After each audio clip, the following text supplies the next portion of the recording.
Greetings from just off Orwell Lane.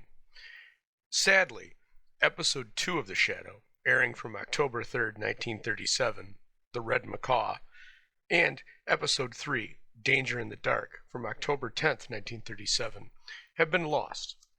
Fortunately, though, Episode 4 is available. So here we have another installment by Edward Hale Bierstadt from October 17th, 1937. Interestingly, the radio script for this episode was published by Sanctum Books in the Shadow double novel reprint number 31. I hope you enjoy The Shadow, Murder by the Dead. What evil lurks in the hearts of men. The shadow knows.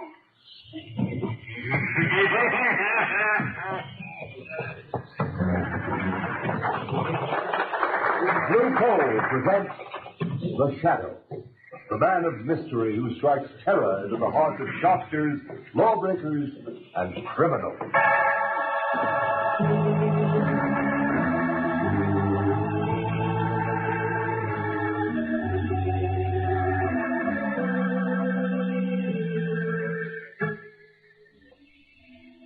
Friends, if you haven't yet tried Blue Coal, by all means order your first ton tomorrow. You'll like this excellent Pennsylvania hard coal. It's America's finest anthracite and can be depended upon to keep your home comfortable and healthfully warm all winter long. But be sure you get this finest anthracite. Ask for it by name. Ask for Blue Coal, the coal that is colored a harmless blue at the mines for your protection. The Shadow is in reality Lamont Cranston, wealthy young man about town. Years ago, in the Orient, Cranston learned a strange and mysterious secret. The hypnotic power to cloud men's minds so they cannot see him. Cranston's friend and companion, the lovely Margot Lane, is the only person who knows to whom the voice of the invisible shadow belongs. Tonight's episode, Murder by the Dead.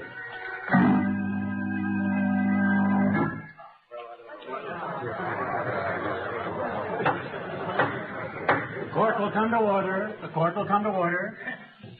The prisoner will stand. Peter Swift, you've been found guilty of willful and deliberate murder after a fair and impartial trial. Have you anything to say before sentence is pronounced upon you? Yeah. I got something to say. Very well, be brief. Oh, I'll be brief, all right. You think you're going to kill me, but you ain't. I'll get you. Yes, you up on the bench there, and I'll get that district attorney, too. And just for good luck, I'll get the foreman of that crooked jury that railroaded me. Do you understand? Perfectly.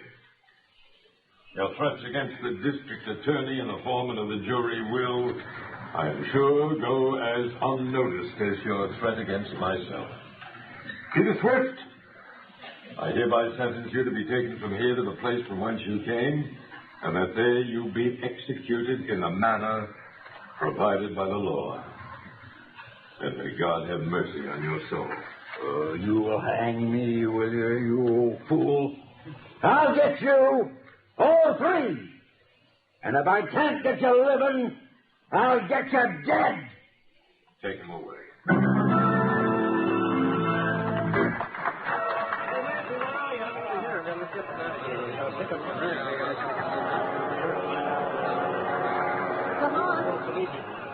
Cranston, good to have you back in America again. Oh, Margot, I cabled you that I was coming at once, just as soon as I got that frantic message from you. What's it all about? Lamont, the district attorney's store was murdered last week. Yes, I know. I saw it in the papers. I cabled you because I was afraid. Afraid? You? What's the matter? Spooks? Well, I'm trying to believe it isn't. Oh, darling, you're talking nonsense. I only hope I am. Lamont, it was District Attorney Stowe who prosecuted that murder of Peter Swift 6 months ago. Yes, I remember the chap who threatened to come back and get Stowe and Judge Clive and the foreman of the jury. You haven't forgotten who the foreman of the jury was, have you? Oh, by George. It was your father, wasn't it, Margot? Your father is the third on the list to die. Now do you understand? Oh, but my dearest girl, you surely don't intend to suggest that... But I mean, Peter Swift was hanged. All I know is that 3 men were threatened, and one of them is dead. A coincidence, of course. Well, perhaps. But I know you'll think I'm a fool, Lamont, but... And I don't know how, but perhaps Peter Swift has come back. Peter Swift was executed. Hanging is usually effective. But there is something in what you say. I wonder now. So we're asked to believe that Peter Swift has come back from the land of shades to kill 3 men. 3 were threatened. 1 is dead, murdered. The killer must be then a ghost, a shade. Well, my dear, I suppose there's only one thing that can be opposed to a shade. And that is? A shadow. My dear Margot, a shadow.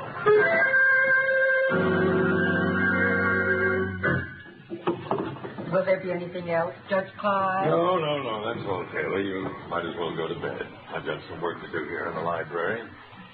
They keep me up for quite a while. Yes, sir. Good night, sir. Let's go. I wish I could forget him. What's that? What's that? Who opened that window? You! Oh, yes. You see me, Judge? Peter Swift? But this is impossible. Oh, the dead has come back to keep my promise. You're mad. Or I am. Ghosts have never had your heart. Ghosts? But that can't be. Don't say no. Oh, you would you?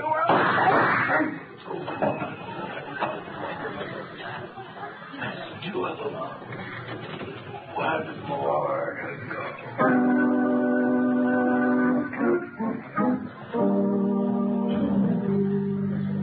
Pardona, you got that Clive housekeeper outside? Yes, Commissioner. I'll shoot her in. I'll get to the bottom of Judge Clive's murder. It's the last thing I ever do. Come in, Taylor. Commissioner Wilson wants to talk to you. Oh, yes, sir? Mrs. Taylor? Yes, sir. I want to check your story. You told Sergeant Riley you left Judge Clive in his library about 11 o'clock? That's right, sir. Then what did you do? I locked the front door, and then I started to go up to bed. Go on. As I was passing the library door, I heard voices inside. So I listened. You see, I had let no one in, because I was surprised. Don't apologize. What did you hear? I heard a hushed voice. And then there were 2 shots, and the bell jangled. Now, you tried the door. It was locked. So you ran around outside the house to the window, which you found open, right? That's right, sir. What kind of a voice was it you heard? Well, it was a kind of a hoarse, whispering voice. I couldn't make out what it said. I see. All right, Mrs. Taylor, that'll be all for the present. Oh, yes, sir. Commissioner Weston. Yeah. You think the shadow murdered Judge Clive? I don't know. Commissioner Weston speaking. You. So, you recognize my voice, Commissioner. I'm flattered. I wish I could get my hands on you. Get your hands on a shadow. Come, Commissioner. What do you want? As usual, just to be helpful. I can do without your help. I wonder. I've got a little suggestion for you. Have you ever thought of exhuming the body of Peter Swift? Peter Swift has been dead for 6 months. What do you want me to do? Get you a lock of his hair? Drink this coffee. No bother. I'm walking from a booth at Union Station, and I'll be gone before you can get anyone here. No, Commissioner, I don't want a lock of Peter Swift's hair. Even if I did, I suspect you couldn't get it for me. I imagine he's still wearing it. Yeah, maybe. In his I car. wonder. District Attorney Stone's outside have been murdered. There's only Mr. Lane left. I don't believe in ghosts. No. But you believe in the shadow, don't you? Hello. Hello. He's hung up. What was that all about? Cardona, get an order for the exhumation of Peter Swift's body.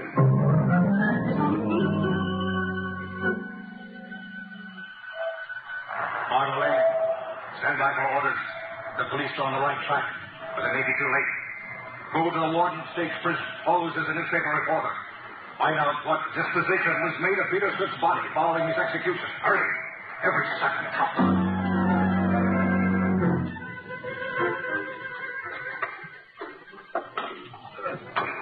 Sure. Sure planted him deep, didn't they, Commissioner? I don't want any cracks on it. Well, haven't they gotten down to that coffin yet? How you coming, boys? Just hit the coffin, sir. We'll have it out soon Well, now. snap into it and get the ropes on. I don't care much about this job, Cardona. Digging up murderers in the middle of the night isn't my style. I'll have to take charge, sir. I know, Mike. But this is more or less of a personal matter between myself and that fiend who calls himself the Shadow. Get on those ropes. All right, boys. Pull those ropes. All right, hold that rope short. We don't want it slipping back on us. Now pull. Here she comes, sir. All right. Get busy with those screwdrivers and get the lid off. It's just nailed on, Commissioner. Then pry it off. Yeah. That does it. She's open, Commissioner. Well, let me look. Now we'll know. What's this? Looks to me like bricks. The coffin's filled with bricks. But where's the body? Where's Peter Swift? Ask the shadow.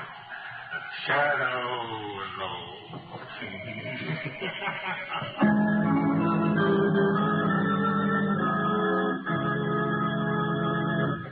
While we're waiting for the shadow, I want to pass on a bit of advice of particular interest to all homeowners. If you're anxious to cut down your doctor's bills this winter, to keep your family free from a lot of sniffles and colds, then by all means burn anthracite or hard coal, because anthracite is the healthful fuel. It gives steady, even, healthful heat, in contrast to the flashy kind of heat you get from the on and off types of quick-burning fuels. And friend, don't forget this point. Furnaces, cook stoves, and space heaters in this section of the country were especially designed to burn anthracite. And to get America's finest anthracite, ask for blue coal. Blue coal burns long and evenly, with the furnace dampers practically closed. There's no waste up the chimney. It gives economical as well as healthful heat. Blue coal is mined by the Glen Alden Coal Company, the world's largest producers of Pennsylvania anthracite. It is laboratory tested at the mines for purity and for uniformity of size. If you have never tried blue coal, place a trial order tomorrow. You'll find the name of your nearest blue coal dealer listed in the Where to Buy It section of your classified telephone directory under the name Blue Coal.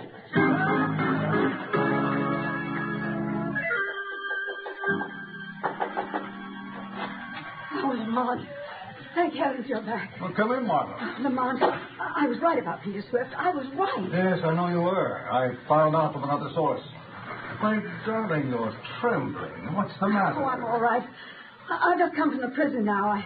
I guess all that talk about bodies and executions has unnerved me a little.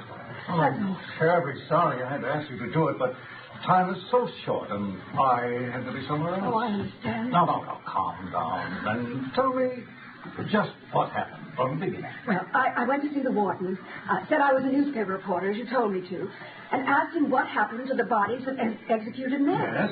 Well, he told me if the relatives don't claim the body, it's turned over to the State Medical College. So I asked him about Peter Swift. Go on. The warden said that according to the record, Peter Swift's family called for his remains. However, he said as long as I was interested, he'd send for the guard at the south gate. He'd know all about it. Pretty soon, the guard came up from the warden's office. Come in. You wanted to see me, Warden? Come in, Sloan. This is Miss Lane.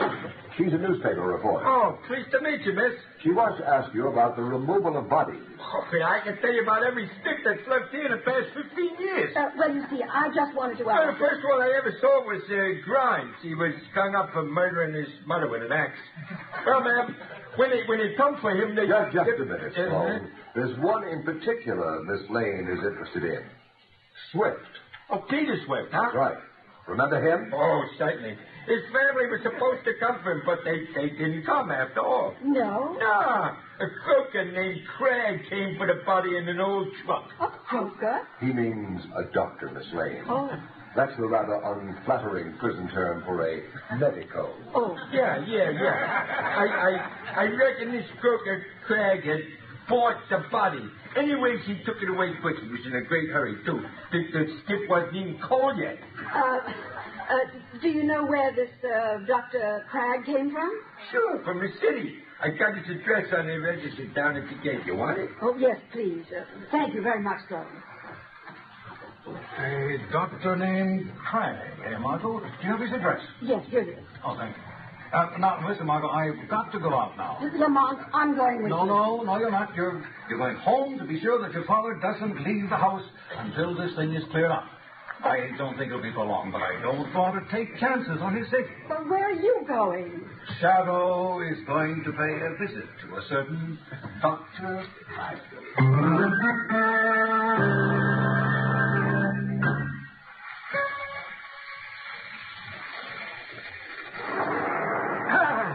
Solvent, at last. I got it. Dr. Cragg? Huh? Who's that? Who spoke? Does it matter? I'm right here at your elbow. You lie. I'm the only person in the room. Oh, no, you're not, Doctor. But I wouldn't turn around to find out if I were you. Where's that voice coming from? I can swear there's no one else here. Then you must be having hallucinations, mustn't you, Doctor? I'm sane.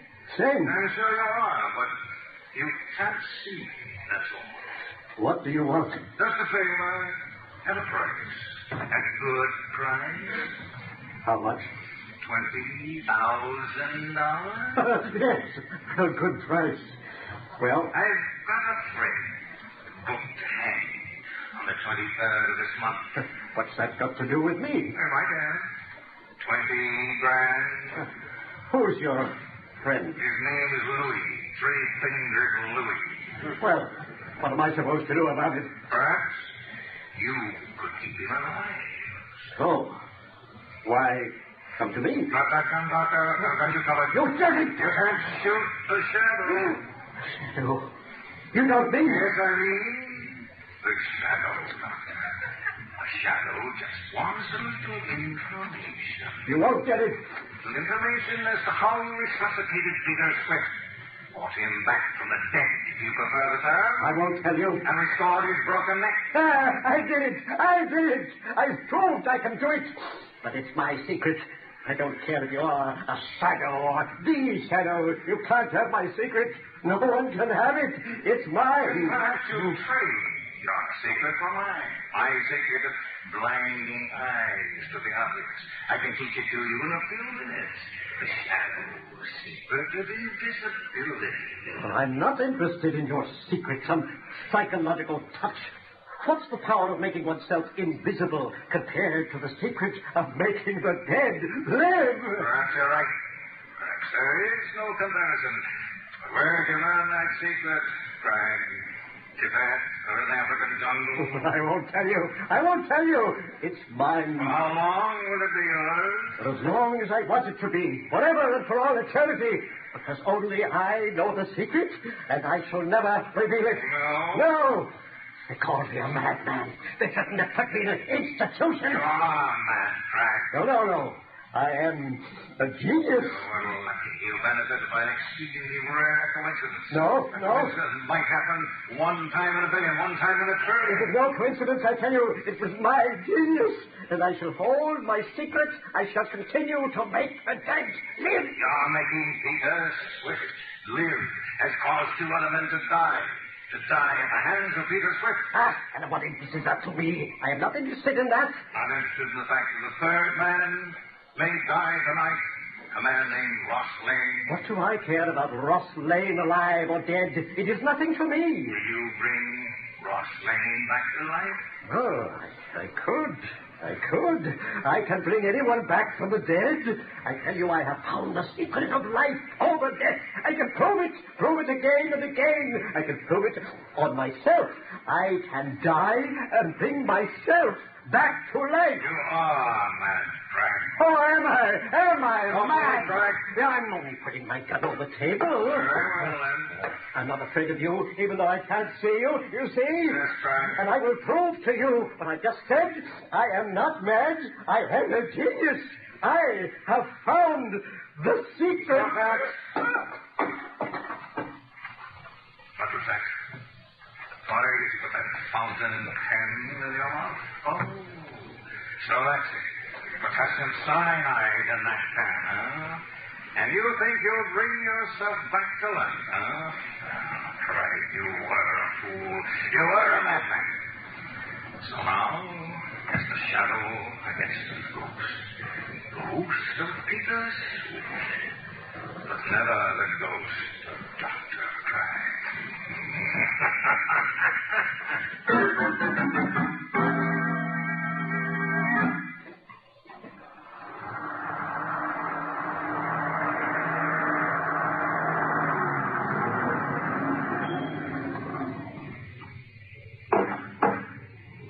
That you, Jenkins? Good. I'll be right out. But Mr. Lane, sir, Miss Margot left strict instructions that she were not to go out of the house. Oh, she did. Well, when she comes back, you tell her I went out. I'm not going to be ordered around by my own daughter as if I were a child of 3. Ridiculous. I can take care of myself. Open the car, Jenkins. But Mr. Lane, the Danger my eye. I'm going straight to my own club. It's my own car with my own chauffeur. The club, Jenkins. Yes, sir.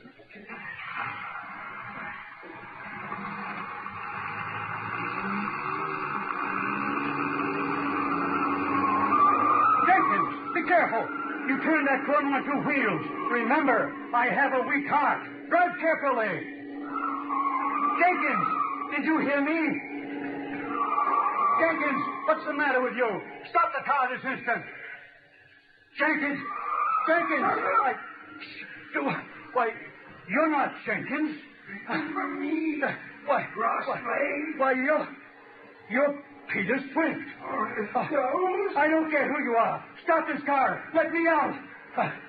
Let me out.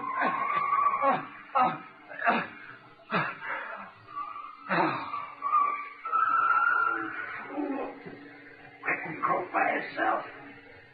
Scared to death. Well, save me the trouble. I wouldn't be too sure of that, Peter Swift. What's that? Ross Lane is unharmed. He's only fainted. He has a weak heart. Who is that? Where are you? Don't tell me you didn't know you had the shadow as a passenger, too, Peter. Shadow? Yes, the shadow. What are you going to do? I think you'd better stop the car, Peter, and then I'll see that the proper authorities get you again. And this time there will be no Dr. Cragg. Yeah. Well, this time they don't get me. No? Shadow. I'm driving this car. And you don't dare touch me if you do. And when they get you, Peter, they'll take you up on that little platform and blindfold you. And then they'll put a noose around your neck. It'll be hard for them to find you. Your driving is positively reckless, Peter. I think the emergency brake is indicated.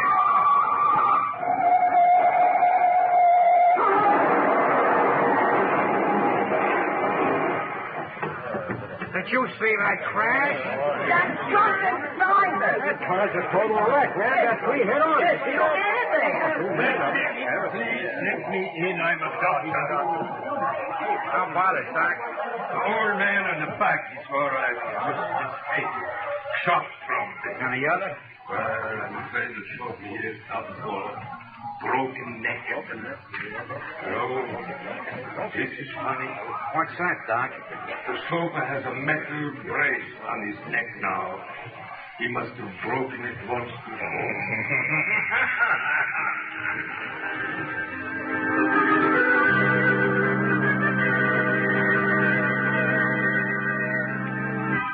Well, there he is.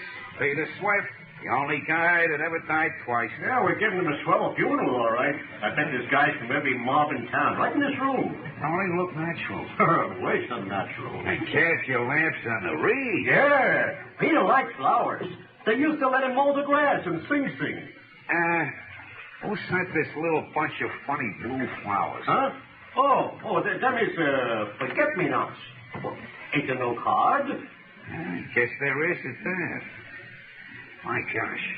Look here. What does it say? The shadow.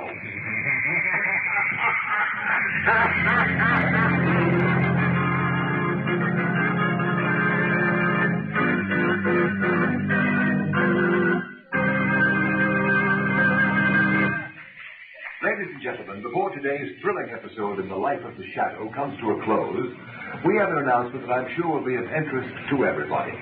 Beginning today, Mr. John Barclay, our blue coal heating expert, will give a series of practical talks on the subject of automatic heating. Ladies and gentlemen, Mr. Barclay. Good evening, friends. Today, more than ever before, we realize the need for absolutely uniform heat in order to enjoy really healthful living conditions. However, many people are under the impression that it is necessary to spend huge sums of money and install elaborate equipment in order to have this uniform heat. In other years, that was true. But today, you can have uniform heat 24 hours a day for as little as $18.95. That's the price of a blue coal automatic heat regulator. Is this a simple device which can be installed on any kind of heating equipment? Oh, yes. It works equally well. Hot air, hot water, steam or vapor heating plants, even on space heaters, which you probably know of as parlor stoves. Not only is the blue coal heat regulator so inexpensive that anyone can afford one, but its operation is simplicity itself. It consists of a thermostat located right upstairs, where it's always handy, or you can have it in your living room, your dining room, your kitchen, anywhere at all. This thermostat is then installed to connected to a silent motor located in the basement near the furnace. Is it easy to install? Why, yes. Yes, the installation of the blue coal heat regulator is such a simple matter that it requires but an hour or two. In fact, you don't even have to let the fire in your furnace go out. And the charge for installation is very low, averaging around $5. Why not drop in to see your nearest blue coal dealer and let him tell you more about this remarkable new heat regulator? You'll find he's the outstanding heating authority in your community. And take advantage of his John Barclay trained serviceman, who is qualified to give you expert counsel on any heating problem at no charge whatever. I thank you.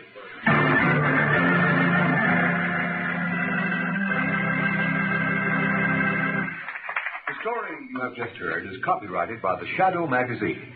Any similarity to persons living or dead is purely coincidental. Seed of crime bears bitter fruit. Crime does not pay.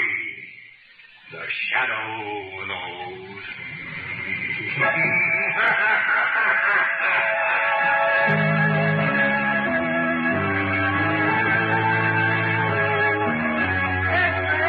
Hear all about the Shadow. Next week, same station, same time, the Shadow returns. His latest adventure, same time, same station.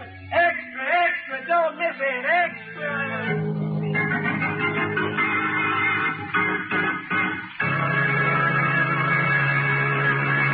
Our cast tonight has included Dwight Weist, Margot Stevenson, Farley Bear, Jackson Beck, Arnold Moss, Sidney Sloan, Trudy Warner, Arthur Anderson, Dick Osgood, John Nanovic, organist Rosa Rio, and Terry and Ken Ross on sound effects. Is there another name I should mention?